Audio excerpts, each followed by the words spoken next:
আসসালামু আলাইকুম। আপনাদের মধ্যে দুইটা 12 ভোল্ট 9 এম্পিয়ারের ব্যাটারি নিয়ে আসলাম। খুব কমন ব্যাটারি,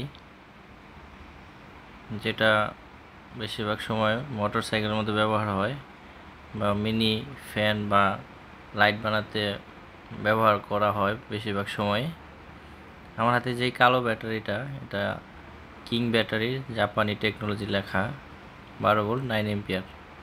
দোনটা ব্যাটারি 9 এম্পিয়ার, কিন্তু এই ব্যাটারিটা থেকে এই লুকাসের এই ব্যাটারিটা শতগুণে ভালো।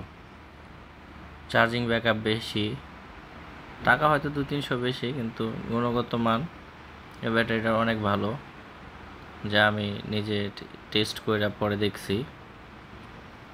আপনারা কেউ 200-300 টাকার জন্য কম দামি কিছু কিনবেন না, 200-300 টাকা বেশি দিয়ে ভালো জিনিস কিনবেন। এটার চার্জও ভালো থাকে, চার্জ লাস্টিংও ভালো করে, তারপর লং টাইম ব্যবহার করা যায় নিশ্চিন্তে। সকলে ভালো থাকবেন। যারা আমাদের চ্যানেলটা ফেসবুক থেকে দেখতেছেন তারা ফলো দিবেন, যারা ইউটিউব থেকে দেখতেছেন তারা অবশ্যই সাবস্ক্রাইব করবেন, বেল বাটনটা বাজিয়ে রাখবেন। সকলকে ধন্যবাদ।